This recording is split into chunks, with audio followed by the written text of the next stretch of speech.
जनूबी अफ्रीका के खिलाफ पाकिस्तानी क्रिकेट टीम का मिडल ऑर्डर एक बार फिर नाकाम। पाकिस्तान के साबिक क्रिकेटर शाहिद खान अफरीदी भी मैदान में कूद पड़े।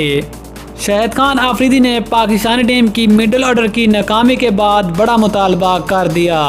शाहिद खान अफरीदी ने अपने एक ट्वीट में क्या कहा, उसकी मुकम्मल तफसील इस वीडियो में। लेकिन मजीद आगे बढ़ने से पहले अगर आप चैनल पर फर्स्ट टाइम हैं, चैनल को सब्सक्राइब करके साथ में घंटी के बटन को दबा दें ताकि क्रिकेट से जुड़ी तमाम खबरें आपको सबसे पहले जहां पर मिलती रहें। अस्सलामु अलैकुम, वेलकम टू सैन स्पोर्ट्स। आपको तफसील से आगाह करते चले कि पाकिस्तान के साबिक बैट्समैन और ऑलराउंडर शाहिद खान अफरीदी भी पाकिस्तानी टीम की मिडल ऑर्डर की नाकामी के बाद मैदान में कूद पड़े।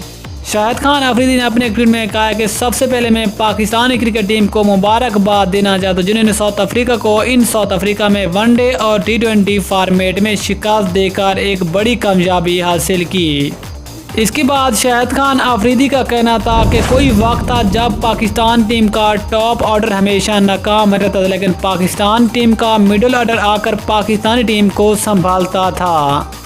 लेकिन शाहिद खान अफरीदी का मजीद कहना था कि अब एक वक्त ऐसा आ गया कि पाकिस्तान का टॉप ऑर्डर बहुत अच्छा परफॉर्म कर रहा है, लेकिन पाकिस्तान का मिडल ऑर्डर मुसलसल नाकाम तर होता जा रहा है। शाहिद खान अफरीदी का मजीद कहना था कि आगे T20 वर्ल्ड कप आ रहा है, जिसकी तैयारी के लिए पाकिस्तान की टीम में सीनियर की वापसी को यकीनी बनाया जाए। शाहिद खान अफरीदी ने खास तौर पर पाकिस्तान के सीनियर बैट्समैन शुएब मलिक की पाकिस्तान की टीम में शमूलियत पर काफ़ी जोर दिया है।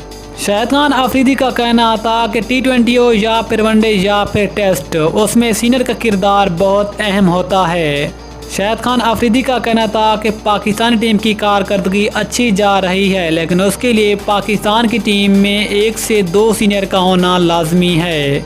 शाहिद खान अफरीदी का कहना था कि उसके लिए सबसे बेहतरीन चॉइस हमारे लिए शुएब मलिक मौजूद है, जिसको पाकिस्तान की टीम में ज़रूर शामिल करना चाहिए। यह था शाहिद अफरीदी का बयान। मिलते हैं किसी अगली वीडियो में, तब तक के लिए अल्लाह हाफिज़। पाकिस्तान जिंदाबाद।